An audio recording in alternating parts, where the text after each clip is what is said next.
The first time she looked at me and mentioned rent, I realized I might be standing at the edge of something that could change my life in ways I was not ready for. My name is Josh. I am 25, fresh out of the University of Washington with an architecture degree that still feels more like an idea than a future. Seattle is not kind to people just starting out. It is rainy, expensive, and full of people who already seem to know where they belong. I did not. After graduation, I floated between dorm rooms, instant noodles, and freelance gigs that paid just enough to keep me stressed but hopeful. I spent most nights sketching floor plans for startups that never returned emails, telling myself it was temporary. I needed a place that was cheap, quiet, and far from the noise of people pretending they had everything figured out. My budget barely covered groceries, let alone the shiny apartments my classmates showed off online. After days of scrolling through listings that felt like jokes, I was close to giving up. That was when I saw the flyer. It was taped to the window of a laundromat near my favorite coffee shop. Handwritten, slightly smudged, simple. Room for rent. Second floor. Utilities included. Quiet tenant wanted. Must respect privacy. Contact Marlene. No phone number. Just an email. It felt strange and old-fashioned. But desperation has a way of lowering standards. I emailed her without thinking too much about it. She replied within an hour. The message was short and firm. Come by tomorrow at 6. I choose my tenants carefully. I do not promise anything. The tone made me picture a strict older woman with endless rules. Still, I said yes. The next evening, I drove to a quiet suburb just outside the city. The streets were lined with old trees, the kind that looked like they had watched decades pass. The rain was light, steady, familiar. Her house was 2 stories, worn but clean, with grapevines climbing up one side and a porch that sagged just a little. It felt lived in, not staged. When she opened the door, I knew my assumptions were wrong.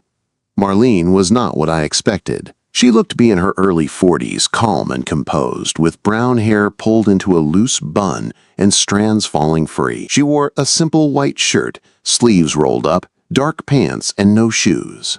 She stood like the house belonged to her in a deeper way than ownership. Her eyes were sharp but not cold. "You are Josh," she said. I nodded, suddenly aware of my damp hands and wrinkled jacket. She stepped aside and let me in. The house smelled like cedar and rain. It was quiet but warm, with books stacked casually and a mug of tea on the counter. She led me upstairs to the room. It was small, but perfect. A bed, a desk by a wide window, shelves with old novels, and a view of a green backyard soaked in rain. "It is quiet," she said.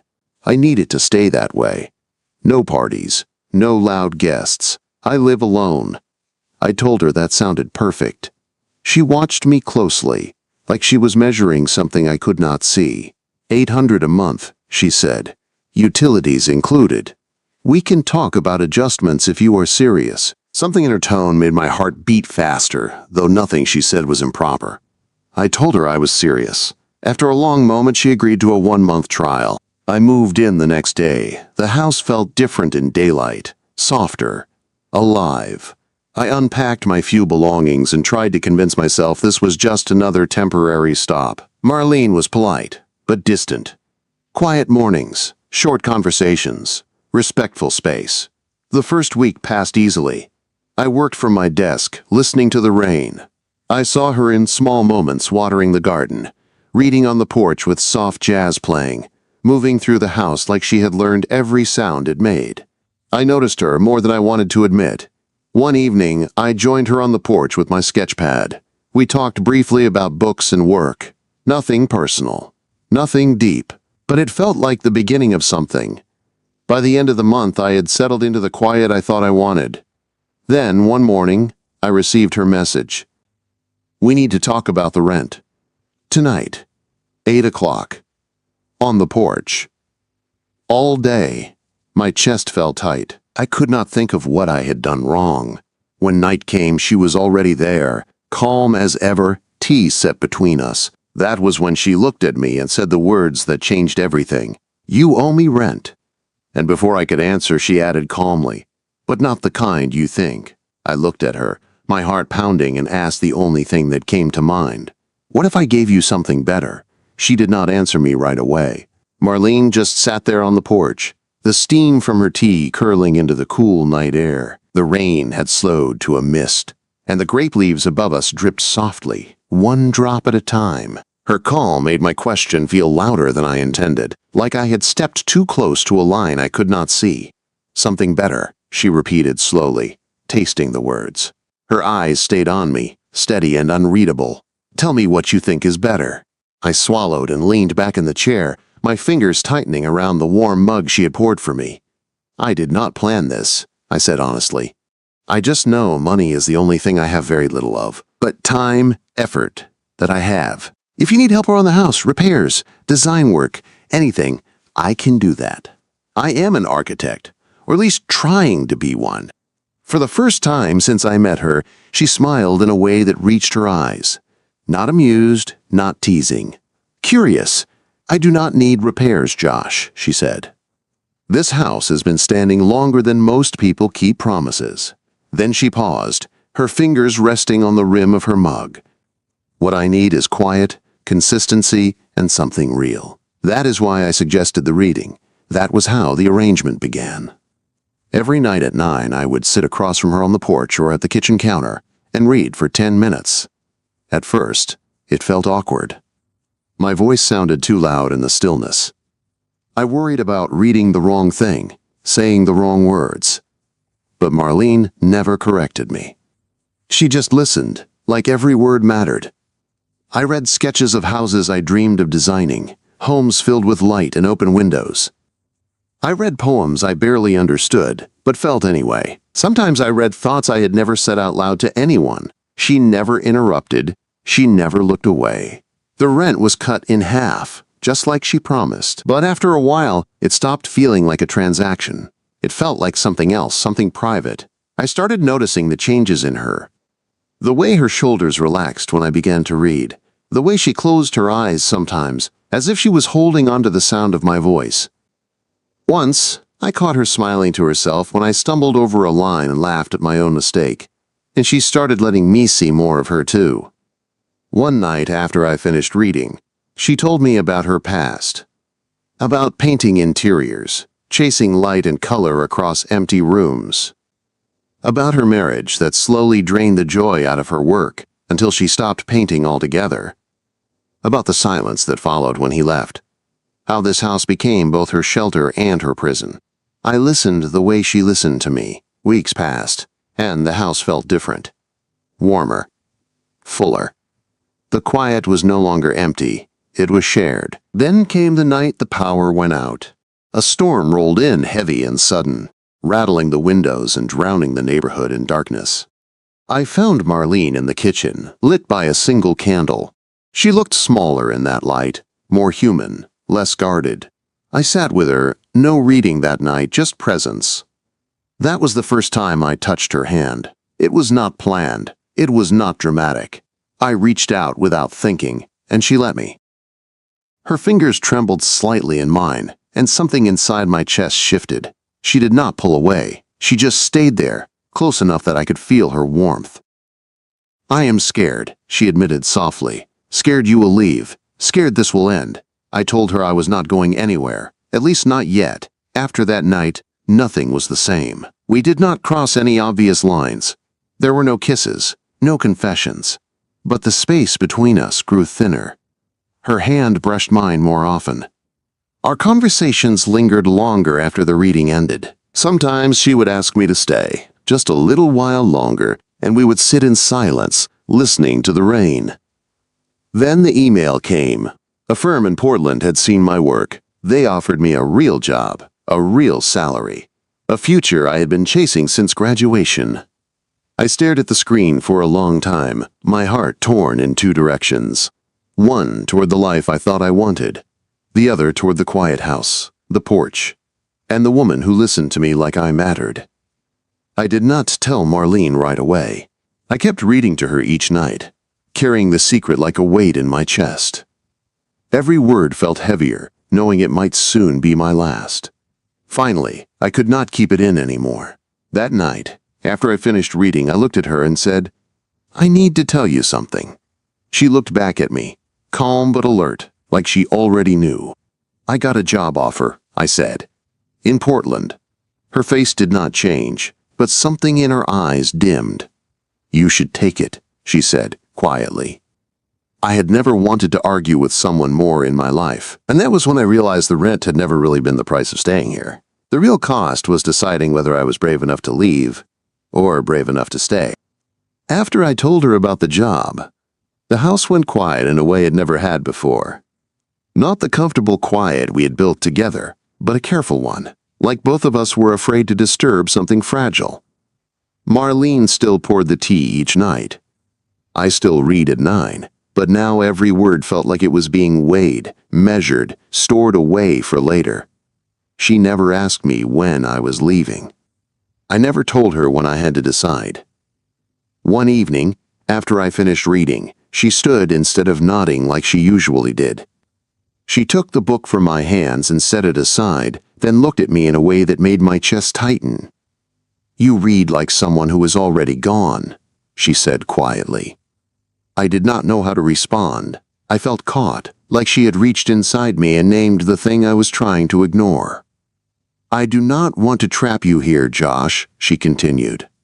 "This house has done enough of that to people. If you stay, it should be because you choose to, not because you owe me something."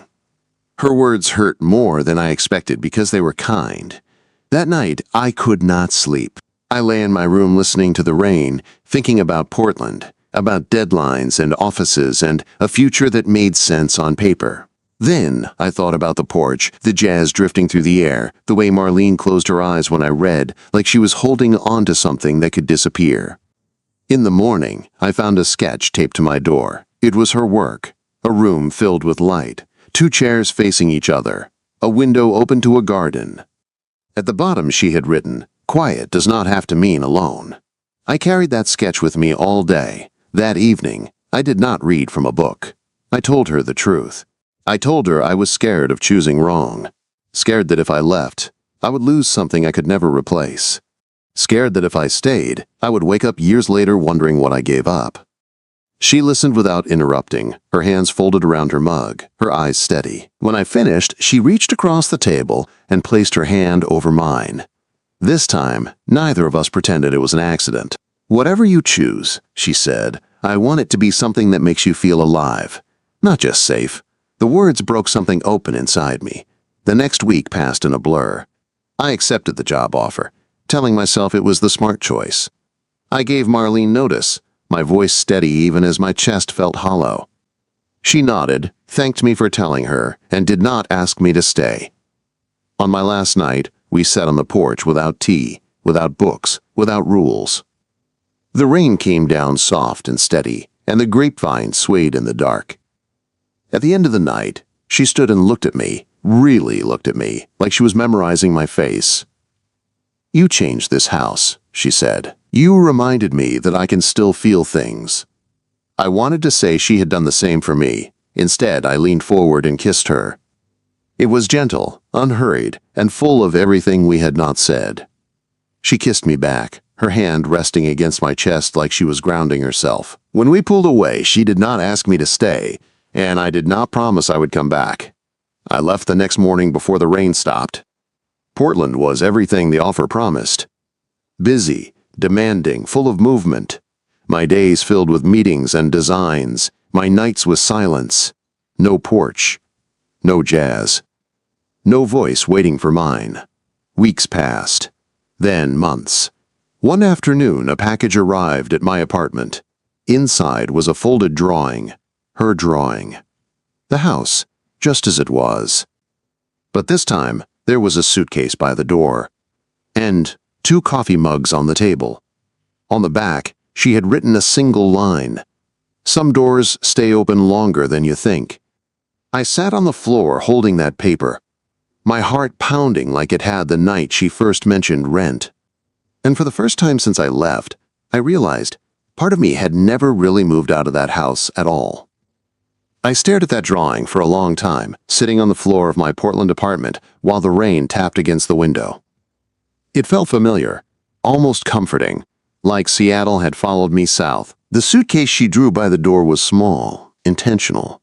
The two mugs on the table were placed close, not across from each other. I tried to go back to my routine after that. Work during the day, silence at night. But something in me had shifted. The job was good, better than anything I had before. I was learning fast, getting praise, seeing my designs come to life. Still, every night when the clock hit 9, my body remembered. My voice remembered. The porch remembered, even if I was not there. A week later, I called her. She answered on the second ring. "Josh," she said, like she had been expecting it. We talked carefully at first. About work. About the weather. About nothing important. Then, the silence stretched, not awkward, just honest. "I still owe you rent," I finally said.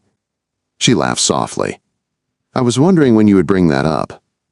I told her I was thinking of coming back to Seattle for a weekend. Just to see the house. Just to talk. She did not hesitate. "The porch light will be on," she said. I drove up 2 days later. The familiar streets, the trees, the rain. When I pulled up to the house, it looked exactly the same. The grapevines heavier now, fuller. The porch light glowing warm against the gray evening. She opened the door before I knocked. For a moment, we just stood there, taking each other in. She looked the same and different all at once, softer, braver. "Come in," she said. That night, we sat on the porch like we always had. Tea between us. Jazz playing low. The rain steady and patient. I read to her again. Not from a book. From my heart. I told her how empty the quiet felt without her. How the life I was building made sense but did not feel complete. When I finished, she reached for my hand and held it without fear this time. "You do not have to choose between a future and a feeling," she said. "Sometimes you get to build both." I stayed the weekend, then another, then longer. We never rushed. We did not pretend it was easy, but slowly, we stopped living across from each other and started living beside each other. One night, months later, as we sat on the porch with the windows glowing behind us, she looked at me and said calmly, "You still owe me rent." I smiled and asked, "What if I gave you something better?" She leaned her head against my shoulder. This time, she did not ask what I meant, because we both already knew.